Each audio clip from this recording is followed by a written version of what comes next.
things have changed so much. Now, everything artisan, as you have said about the dos hombres. Yes. Anything that's good, artisan, has the good ingredients, has gone full circle, has survived. That's what people want now. This is Festival Pass Stories, a podcast series is told by the people who create and make festivals come to life. You will go behind the stage, kitchen, or studio door to hear the stories of passion and inspiration that started some of the world's most beloved festivals. Hear the startup stories and how an idea went from what if to what's next. Welcome back, friends. You are listening to the Festival Pass Stories podcast, which is, of course, presented by Dos Hombres, the award-winning artisanal mezcal meant to be shared, by Aaron Paul and Brian Cranston.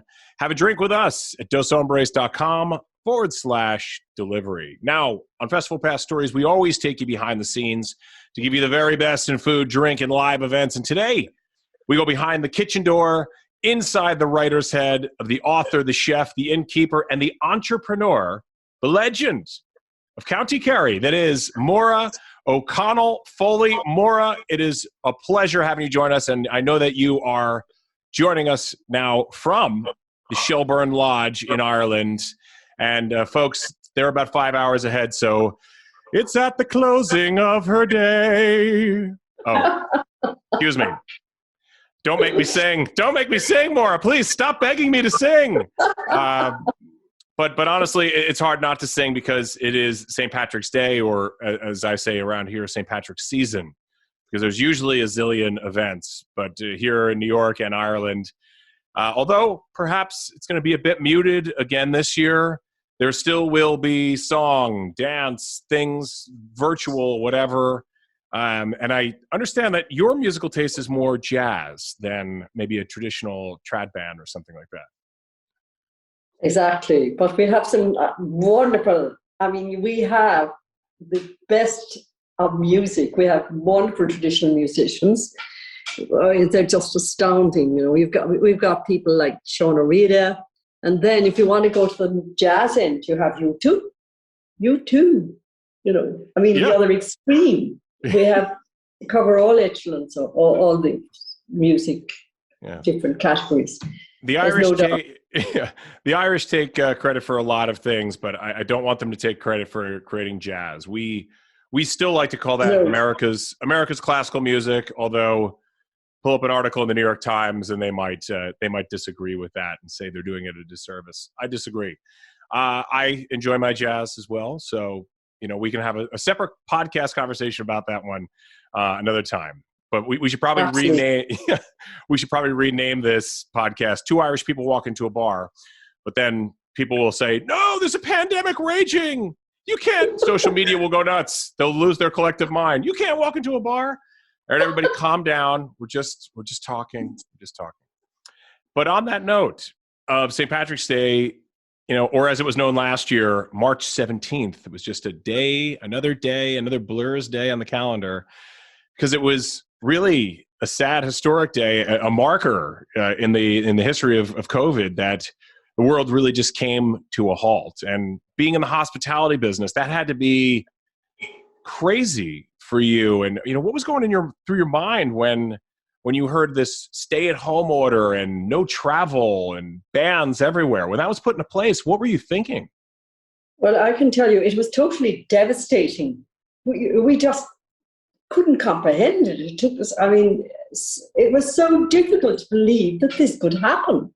If we saw it in a film, we'd say, right, that's too far-fetched. Science fiction, totally. Science fiction. Into the future, we'd say, forget it, that couldn't happen. It couldn't possibly happen. But then we began to think, well, we're being told what to do, and we're suddenly as if we were children. Yeah. And you must obey and do it. And at first it took a lot to sink in and say, right, these are our limitations. But then we accepted. The Irish are very good at accepting. We are, as a nation. contrary to what we were supposed to be, but we do accept a lot of things and complied. A lot of people have complied. And because we think, right, this is going to pass. And in order to get back to normal, we will, for a time, do what we're told and stay in that lockdown. We did not think last March that we would have 3 lockdowns in 2020. And it was it would be just inconceivable. The tragedy is the hospitality industry, that part of it, which is our joie de vivre, which is what makes us tick, I suppose, and you live to go out and celebrate and enjoy yourself, and you weren't able to do that. Everything went into lockdown, and it would almost like going back to the old days when they had she-beans. You possibly have heard of she-beans. Yeah, the speakeasies, right? Like underground. Yes, it would be almost like illegal drinking and all that kind of thing. So people didn't go mad and do that, but they did drink at home. Yeah. Because it made life a little bit more endurable. They'd sip a little whiskey or a little in their coffee or their tea. And in their water and everything. In their bathtub. A drop of whiskey would keep them going. You see, Irish people, it's called ishkabaha. It's the water of life. In this instance, we'll talk about Dos Hombres and their mezcal. Yes. You see, these are the essential things in life. 100%. Absolutely. To give you to make your spirit, lift your spirit, and you can do it with that. Lift your spirit with spirits, so to speak. Absolutely. There's just no doubt about it. I was going to say, I understand that you have taken a traditional Irish cocktail, which would normally be with a great Irish whiskey. We have. And you've created a mezcal St. Patrick's cocktail, because we're all going to be at home again this year. We want to celebrate responsibly. So tell us how we could make this cocktail with our mezcal. They can make it at home. We're calling it my Wild Atlantic Kitchen cocktail. Okay, my Wild Atlantic. I hope Dos Hombres mezcal will not mind the fact that we mix it with an Irish product as well. That's fine. So, that's fine. Here we have. This is the wonderful spirit lifting, shall we say? It will make you feel. Oh, that looks gorgeous. Make life glowing. The dark clouds, you won't notice them. This is the light at the end of the tunnel. So you need 1.5 ounces of Dos Hombres mezcal. Check. 3/4 of an ounce of Jameson Irish whiskey. Check. And a little bit of local honey or agave. Check. Local honey, because it's so good for you, for your chest and everything. And 1 ounce of fresh citrus juice. Patrick's Day used lime juice. Okay. Green. Yes. Keeping it green. Yes. And a dash of Atlantic sea salt. You know how fashionable sea salt is in everything now? Yeah, very nice. And then you can garnish it with a little, we have a sprig of heather here, but you can do it with a little bit of lime and some green herb, if you like. You can get a little sprig of shamrock if you wanted to. Oh, to make very it nice. I was going to say we're fresh out of heather here in Manhattan, but I can get a lime. So I must tell you, Pat, it was created. I have a young cousin, and her name is Maura, also Maura Crowley, and she was born in Boston, and she has worked actually with a lot of whiskey companies in Ireland. She's worked with Jameson in Middleton, and she is quite an expert on Irish whiskies, has made a career out of it, really. The thing about Boston then was it's fascinating because my grandmother went to Boston twice. She crossed the Atlantic. She went when she was 15 at first. 15. By boat? By boat, of course. And, no planes then. No planes then, Tully. No planes. She either swam or she took a boat. In a boat. She And didn't not in paddle all the way there. It's not in that. the steerage class, I would think, Yes. where they put the Irish down the big. But twice she came back and forth. And she came back and forth. Yeah, she went there when she was 15, worked with her family. And the extraordinary thing was she came back to Ireland, married a man. People married quite young then. I'm not sure exactly what age she was.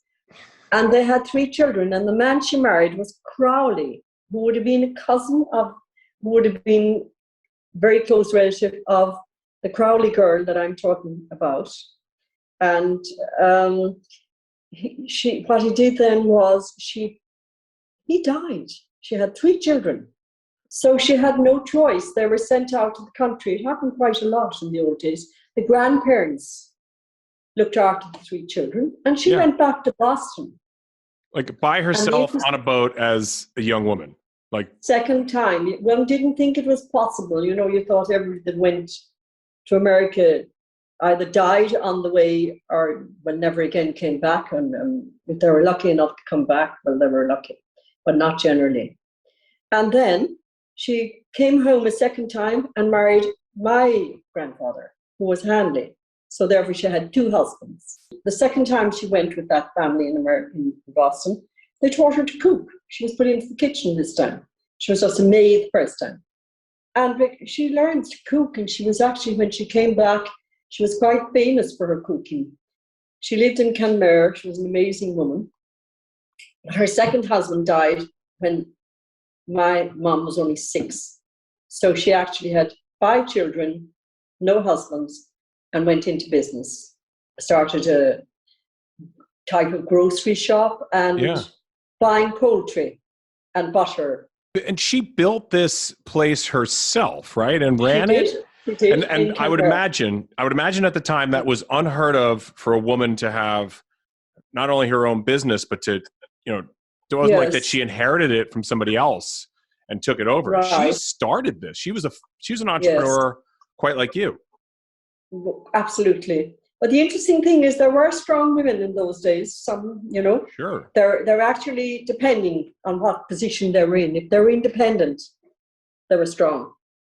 But it was right through life. I remember when I was young, my mom didn't want me to go to university because at that time, if you had a degree in anything and you married somebody, you had to cease doing what you were doing. You weren't allowed to continue to work.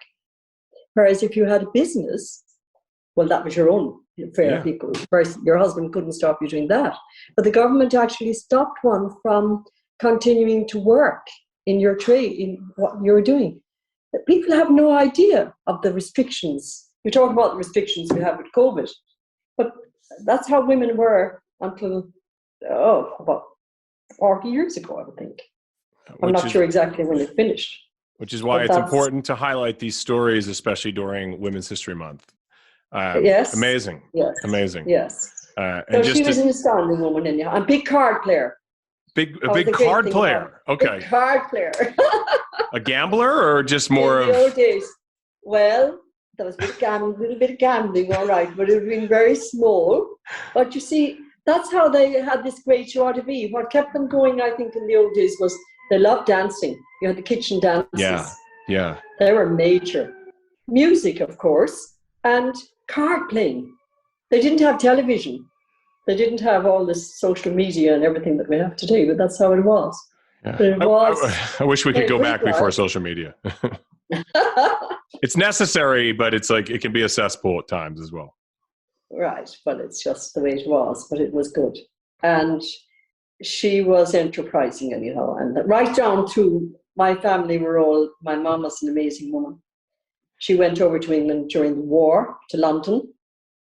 And that's where you were born.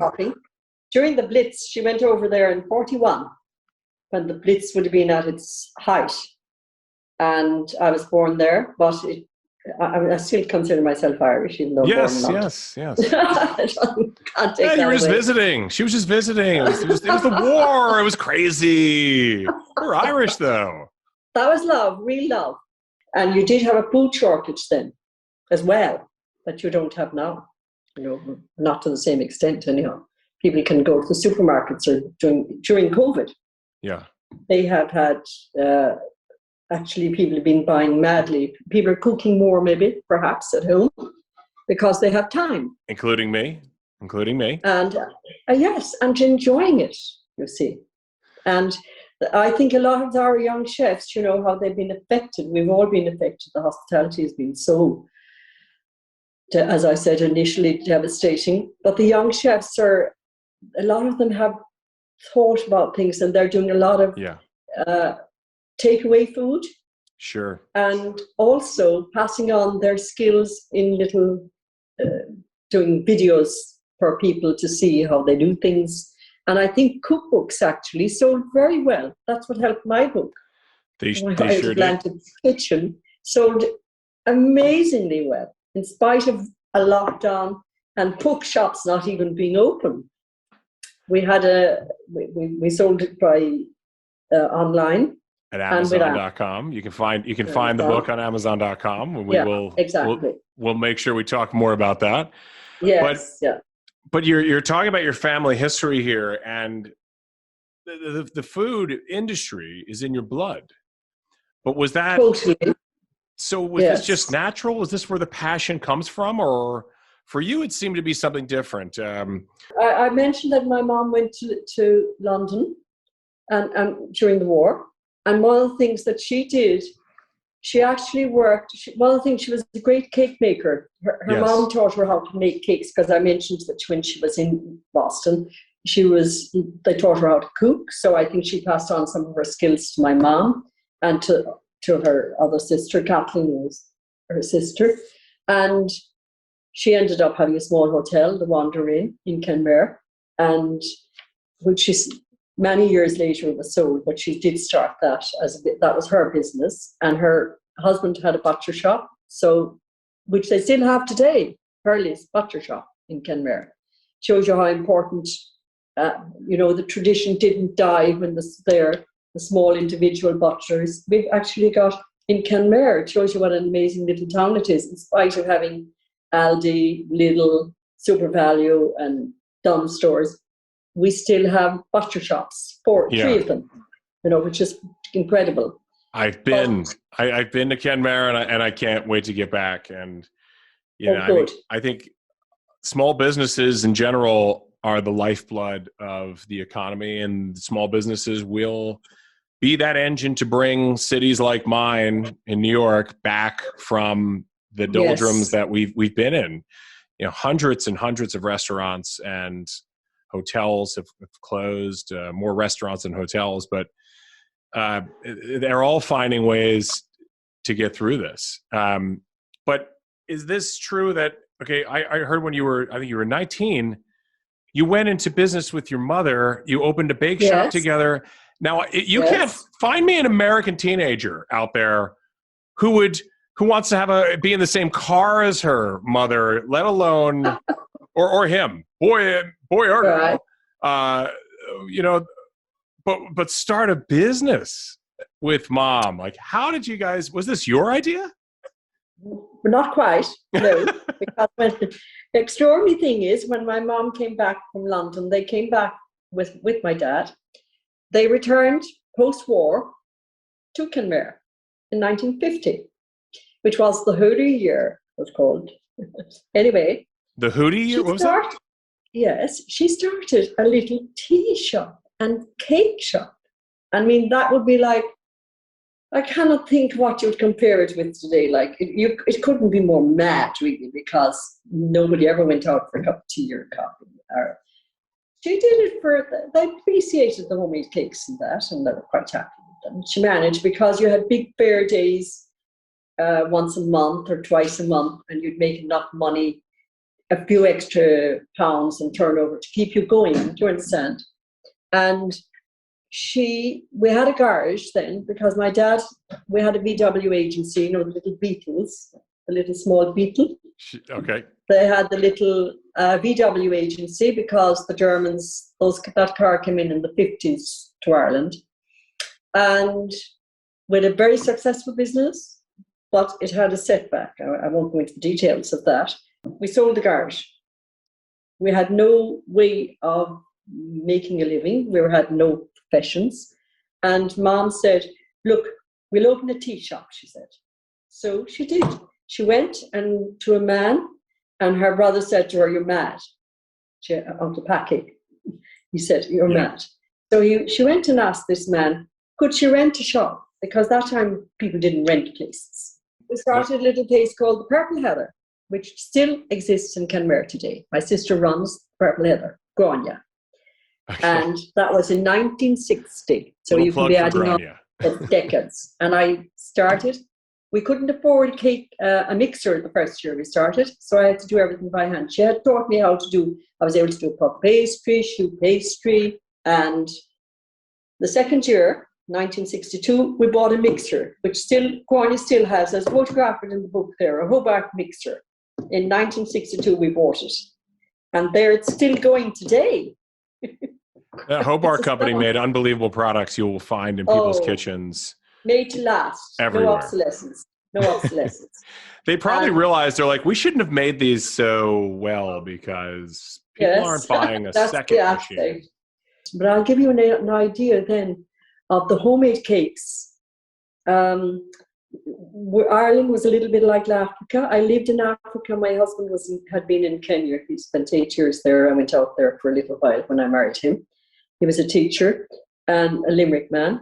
And then homemade in Africa, they always wanted they craved things that were Western, American. And the Irish, perhaps at that time as well, when the branding came in the 60s, which it did, the brand. Yeah. And Coca-Cola. In Ireland, Gatto cakes came in, and they used to say, Gattox. Have you any of the Gattox, Miss Christie? They would call them Gatto cakes. And they were actually the beginning of packaging, branding, and every day on Radio Éireann, which was the Irish radio station, they sponsored the programs, and you must have Gatto cakes. And of course, for those that knew, it had a finer texture and everything than a homemade cake. But they were using chemicals. They were using high ratio flour, hydrogenated oils, whatever. But a lot of our local people thought they were better because they were so beautifully packaged. And to give you an example of the contrast. So things have changed so much. Now, everything artisan, as you have said about the Dos Hombres. Yes. Anything that's good, artisan, has the good ingredients, has gone full circle, has survived. That's what people want now. Yeah, I was talking to an Austrian chef who's got a restaurant here in New York, Cafe Katya, and we were talking, and we'll only go to like certain butchers, and we were talking about how it's come full circle from where we were, where everything was organic. And that wasn't a term; it was just there was just no the such stuff. thing. There was no such thing as organic, and it's come full circle, and people will pay more for it because they know it's better and it doesn't have all chemicals. Of the extra nonsense that they simply don't need. I know a friend, Erica Rosengrave, who created a company called Homespun. I see that she follows you on Instagram. And Quinoa Crunch, she's got this great company. And she created this herself from her kitchen because she's like, I wasn't satisfied with the foods I saw out there. I wanted to make something that I would eat, but that's delicious and is all natural, organic. You know, no GMOs, no gluten or anything else like that. But so here we are, yeah. No, but when you mentioned the Rosengrove girl, she stays when she was young. She stayed in our house with Jerome, her dad.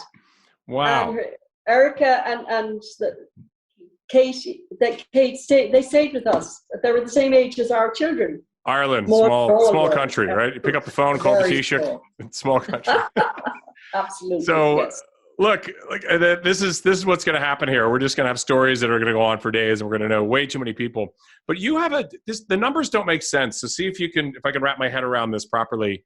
But you have a 6 decades career in the kitchen. I can't get my head around it as I need to get the face cream that you're using. I need to know about that, but that you're staying young. But I mean, are you tricking us? Is this one of those Celsius or metrics conversions that that the Americans don't understand? Is it really more like 25 years?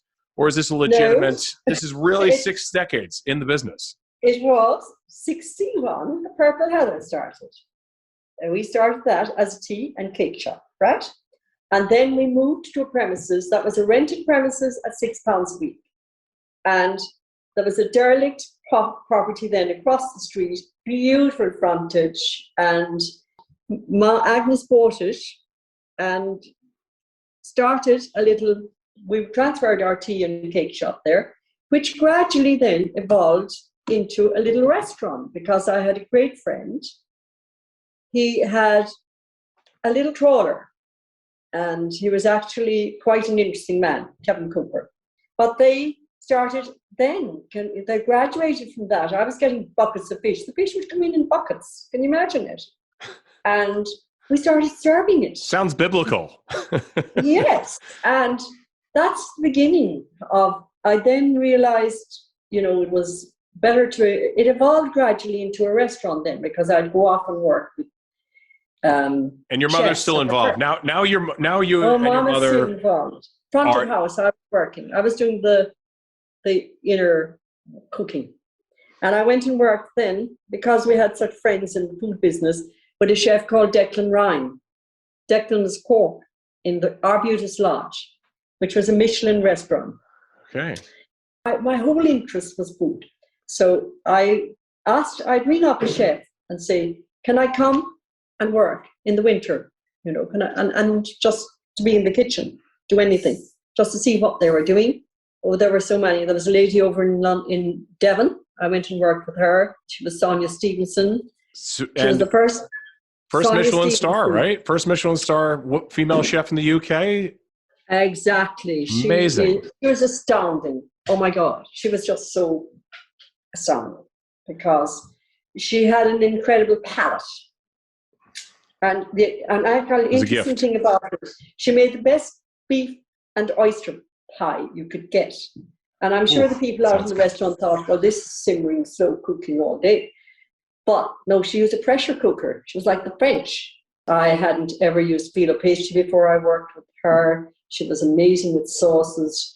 And she was the most astounding woman because she'd go in and it was one she was against. It was the time right in the heart of the Nouvelle Cuisine when it took over Europe.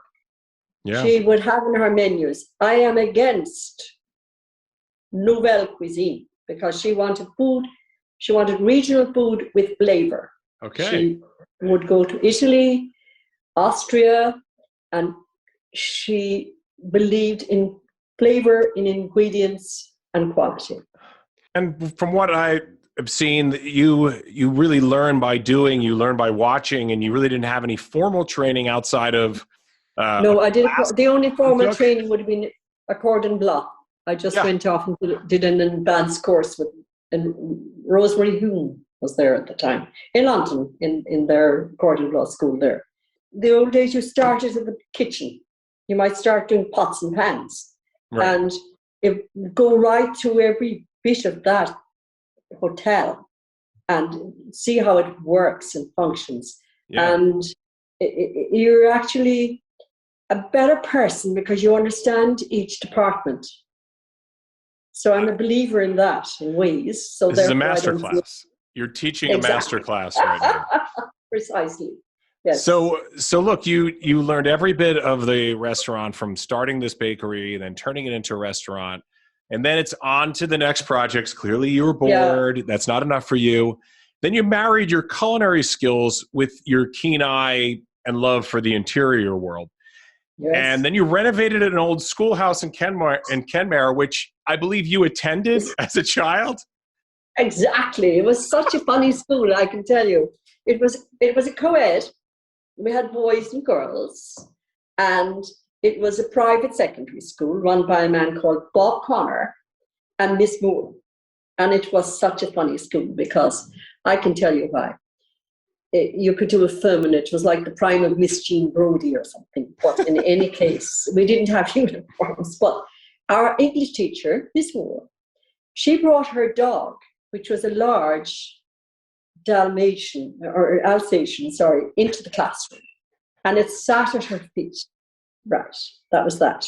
And then we had a pupil who was one of my contemporaries who became a doctor in Kenmare, was Dennis O'Connor.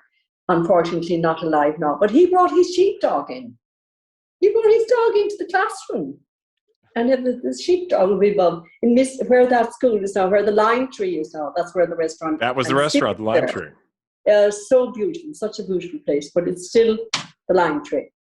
Still the lime tree today. Still the lime tree. Unfortunately, we've sold it, but it's very beautiful and very good. Wonderful little restaurant. A great little place for Kenmare. Now this is the first time I see that your husband comes in on it. And I was like, when is this bum going to do something? When is he going to contribute to this? She's doing everything. Come on, man. Get off the couch. Let's go. I'm joking with Tom, the slacker that he is. When we were in actually, strangely enough, when we were in the lime tree, he had come back to Kenmare teaching. And he was teaching in the vocational school. And his pupils today still come and say, Tom, thank you, because he was such an interesting man. He just didn't teach them our books. He having lived in Africa for 9 years. Life was interesting. There was more than just outside, just Ireland and at the classroom. So he was a tremendous teacher. But then we were in the lime tree. It was very busy. We opened that in 1985. Okay. And it was the time, can say this, the American visitors were in abundance in Ireland. Yeah. That time. Now it has gone right back. The Americans, say in Shelburne, are an essential part of our business. They're the biggest part of our business here, and Irish. And you earned your Michelin. That's where I did. M. Yeah, Red M. And that's where my darling Tom came in. He decided, I didn't say, would you give up teaching? He decided, he said, I think I'll retire. And I think I'll come in and help you here. So he did front of house there. And he was just so wonderful because he has a tremendous personality. And he became very friendly with a man in, you've heard of Ballymaloo, of course, Ballymaloo and the Allens. Yes, the famous Ballymaloo house. Well, they're close friends of mine. And Myrtle actually was the lady who invited me into Eurotalks. That's what happened there. And then the lime tree, we sold it, unfortunately, because I had bought this house here, this derelict. We bought this place derelict in 1990. Yeah, so I was saying you suddenly got bored again, and you said, we did this little thing on the side, Packy's, which was our casual dining place. Which you mentioned Packy earlier. Packy was your uncle, right? Yeah, uncle. Yeah, marvelous man. We sold the lime tree, and then because we had bought this place with a bridging loan for 6 months, and we were selling a house, our home, which we had out by a river, and we had that big crash, the market crash. Right. It was a crash in New York, crash in London, and bang, everything went. You couldn't sell anything, especially not housing. And we were stuck. And then what happened was, their restaurateurs, they're still in Killarney, Gabies. They're a Belgian family. They run seafood restaurants in Killarney. It's famous, Gabies is famous. And I was approached by them to know, could they rent or buy the lime tree? And I sort of thought, renter? What is that for sale? Said, you see. and then when we talked about it, we said, well, maybe it's a good idea. Maybe that's what we should do. Felt like a great idea at the time, felt like a great deal at the time. Exactly. So we thought about it and decided, right, that's what we'll do. So we set a price and they paid. I mean, you say price to a person, they don't necessarily give you the price, but they still got it. It was the busiest restaurant in Munster, I would think. It really was. So they bought the place and it enabled us to pay off our bank here. Okay. And for the Shelburne lot, that's what I'm talking about. And then we were there. We had money, but we had no cash flow. We had a dilemma. And the dilemma we had with selling the lime tree was that's fine to get a little bit of capital. Yeah. Pay off your debts, but no income because it would take too long to we knew it would take a long, long time to do anything, to restore this place or do anything. And then we decided the best thing to do was not to have another restaurant. I was just going to have a place where people would come and have lovely food without cooking, without doing anything. And I'd start a little bistro type, simple place. And I didn't even call it restaurant. I put it food and wine. And I said, well, the best thing is my uncle had no family, so he had actually gifted the place to Grania and myself. And we settled the price on it. And I paid Grania for her share because Agnes, our mom, had said, never have a partnership. She didn't agree with partnerships.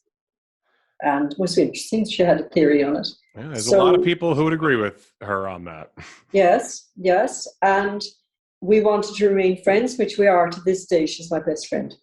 And Packy's, I said, I don't know what we thought of the name. We said, look, we're going to call it after Uncle Packy. So we did. Yeah. And it turned out to be the most successful restaurant. And what was it known for? Packy's. It was known for its fish and wonderful fish and lamb, local lamb. You know, my cousin who still has the butcher shop. Yeah, Hurley's brilliant, wonderful lamb. All local stuff. And then you have great family Hickeys who do ducks and geese. And they're the Hickeys over near Skegmore. Skegmore, it's famous actually in Ireland, Skegmore duck. So I use that as well. And I know the family very well since the beginning, which is wonderful. I like to know my producers. Yeah. I think there's something great about that. So I was cooking in the morning here, Shelburne Lodge, breakfast, and then dinner at night in practice. Almost, 18 hours a day, minimum. The lime tree is now gone, and now you've no longer running Packies, and now it's time to fully concentrate on Shelburne. Exactly. That's what we did. And we leased the Packies. And then we did a very, very careful restoration. And in fact, I had an artist girl, I had great ideas about it. It was done very sensitively. It took 5 years. Amazing. 5 years for the builder. Utterly mad. I'm looking at it now, and there's beautiful old mirrors, and the lighting is marvelous. The old fireplaces are here, and it's very sensitively done. It's not done in the style of the Shangri-La or these amazing hotels, but it has its character, it has its beauty, it's set among, I'm looking at wonderful trees here, and they're seasonal trees, in the autumn they're beautiful golden brown, in spring they're apple green, and all this magical seasonal feeling that you get, some places you don't feel seasons to the same extent as one does in Ireland. Yeah. But we kept it going, looking after guests very well personally, because there are very few personal places now. Hotels are wonderful, but they're less personal. Sure. But you would have been celebrating 25 years this year at Shelburne. Yes, absolutely. Yeah. But we will hope, we opened just for last year, so there was quite a change, but we survived. And to be fair to the government, they have helped people along, as your government has possibly as well. They have helped businesses. It took a while. But a tragedy is a lot of the saddest change I see in the pandemic is that the small businesses are going to, which are an integral part of the individuality of a country. Yeah. Go to France, it's the little places. If you go to even Italy is the very same. It's the families, the small people are running the places. That gives it its great. Austria, they're full of pride in themselves, and it's quite common to have so many family places. But they're suffering now in this pandemic because a lot of places don't have the cash flow, and they will not survive. Right. I've been listening this morning to quite a few people saying they won't survive. And the bigger big investors, they're buying and they're leaving the name there, but nobody knows who owns it. There's something about having your local person you walk in, hey, Joe, hey, Mike. Absolutely. And they know you by name, and they greet you at the front of the house like Tom used to greet people at Lime Tree. And and Oh, so people on. love that. Absolutely. It's so, and here, Tom has been marvelous in Shelburne. Oh my gosh. Yeah. Well, Just we're people coming love. when we can travel. We will be at the Shelburne without the O. We will be at your Shelburne. We're coming there. So that leads me to the book, My Wild Atlantic Kitchen. Now, like the Georgian, like the Shelburne you're sitting in right now, it was put together over time. 250 recipes over a 6-decade career. And you could have put this out in volumes, but I understand, like, I'm just going to do one big book. Now, did you ever set out to write a book, or was it time to write the family history and let's do it with an homage to food and our heritage? Well, I'll tell you, Pat, for many, many years, people would say, why don't you write a book? Why don't you put your recipes together? Why don't you do a book? Yeah, where's the time? And I never made time.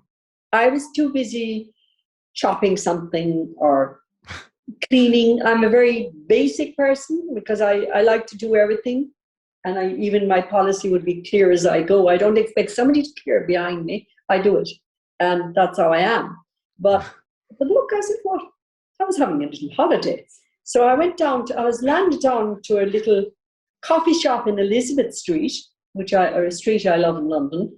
And I met two girls. She brought along two girls. And I thought, God, what's this about?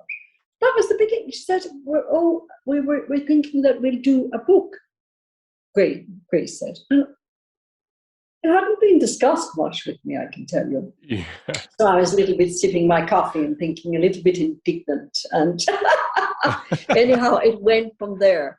And I can tell you, it was with the height of encouragement from all of my family, from Grace, Christina, Jane. All of them wanted me to put my recipes together. I had them on a file and just put it on record, anyhow. More or less for them, I think it was, initially. Yeah. So that's how it happened. And the other thing I didn't mention for the book was we have these great photographers in Kenmare. There's a girl, Linda Kenny, and she does photography, food photography, all types of photography. You mentioned food photography. It's one of the most difficult things to take a picture of, which is why 99% of the social media posts of food are cringeworthy. You're like, just don't like. You're like, look at the light shining on that meatball. Like, what are you doing? Like, I would think restaurants would be like, thank you for joining us at our Michelin star restaurant. By the way, the lighting in here is meant for dining, not for photography. Don't take pictures and say you were here because it makes our Michelin food look un-Michelin-like. Don't do it. Don't do it. You're killing us. You're not doing us a favor. It took you 3 months to get in here. Soon it'll take you a day to get in here because people are like, oh, look at that food at the 2-star Michelin restaurant. Immediately lose a star. And that's when people start talking about the Michelin star restaurants, right? When they lose a star. But the book is, you said it. It's not just pictures of food. It's not just beautiful pictures of food and recipes. It's memories. It's art. It's all of these things in your life. I believe over 100 photos, illustrations. You're reminiscing with these stories. This had to be an emotional ride when you started putting all this together. Absolutely. But we had emotions ran high, I can tell you. Yeah. And there were nights when most irritating thing about the recipes was the recipes, like, which were tried and tested, and we were using them all the time in the restaurants, constantly. But then when you had to go down to the nitty-gritty of grams and grams. And yeah, there we go. We'd have, ounces, grams. At 1 o'clock in the morning, tensions would run very high. And I would be probably sometimes, I'd have to apologize so that we'd still talk to each other the next day. But it certainly was emotional, definitely. But I was very happy with what was put together and the way it was done. And then I have great friends as well in the food world. Chefs like Derry Clark, he's 2 Michelin star in Dublin. And the food writers, John and Sally McKenna, and God, there are just so many people. I have also received, a lot of New York Times. There was a man, W.J. Apple, one of your great writers, and I had the great pleasure of beating him in Packies, actually, strangely enough. And also, I was featured when I had the lime tree. Was featured in the New York Times with full pages, which was rather astounding and wonderful. I saw a review of somebody from the Irish Times that it said you served him a piece of salmon for breakfast, and it was the greatest breakfast he ever had in his entire life. Oh, that's my crazy man friend. I love him. He's a chef, Richard Corrigan. Okay. Richard is tremendous. Richard is doing so much. He was actually going to come to Kenmare, which was such a pity. And he's got a place now up in Virginia, in Cavan. Oh, Gavin. Oh, Gavin. Where the Tullys hail from. Yeah. He has London restaurants. He's from me. But he's a controversial chef, but tremendous. Like, he's larger than life. So that's Richard. He's amazing. He's a big in London anyhow. I just love this book is a testament to your contributions to not just the culinary world and not just to Ireland, but to Kerry and to Kenmare. My salute to Kerry is on my Tralee golf sweater here that I picked up along Fantastic. The way. Yeah, this was wonderful. I bought this in the gift shop. I should have bought like 3 dozen golf balls because I went through them all playing at Tralee. So that tells you about my golf game. But friends, when we can travel again, go to the Shelburne Lodge in Kenmare. You will fall in love with it, or I will give you your money back. And get the book. You can get the book on the website, which is wildatlantickitchen.com. And of course, you can go to amazon.com, or I believe in Ireland it's known as Liffey.com. Is that true? No, not the Liffey. It's just still Amazon. In Ireland, it's still Amazon. It's still Amazon. The never-ending river. Amazon. Well, that's it. And that's the book. My Wild Atlantic Kitchen Recipes and Recollections. Thank you. This has been incredible, folks. We can also find you on Instagram. It's My Wild Atlantic Kitchen, right? On Instagram? Yes, exactly. Okay. Yes. And the other interesting thing then is that the house here, Shelburne Lodge.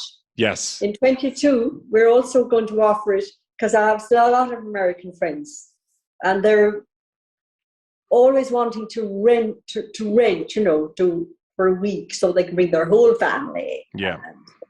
So we're going to do that as well, to exclusive letting, for rental of the house. Oh, so I can rent the Tullys can have a reunion there, is what you're saying. Exactly. And you see, the beauty of a house like this, it's unusual in as much that we're not 10 miles out in the country or 8 miles. We're actually 500 meters from the streets of Kenmare, which is brilliant because people can have their place that they love and know it's, you could think you're in the country, an old house, beautiful old house, and they can wander into Kenmare just walking. They don't even need a taxi. Well, when I was a kid, we used to get a magazine in New Jersey called Ireland of the Welcomes. And folks, Ireland is ready to welcome you. Daily flights nonstop, leaving out of New York and all over the East Coast. We'll be back. It's going to happen again. Pick up a copy of that book. You're going to love it. Get the book, learn it, know it, live it. And we look forward to learning more and living vicariously through some more unbelievable stories like we've heard today. Next time on Festival Pass Stories. Maura, thank you so much for your time. Happy St. Patrick's Day to you. Thank you, Pat. Thank you so much. And to you all, a wonderful St. Patrick's Day. And may everything for 2022-21 be good, I hope. Bless you. Thank you. Cheers. Cheers. Excellent. Thanks. This is Festival Pass Stories, a podcast series is told by the people who create and make festivals come to life. You will go behind the stage, kitchen, or studio door to hear the stories of passion and inspiration that started some of the world's most beloved festivals. Hear the startup stories and how an idea went from what if to what's next.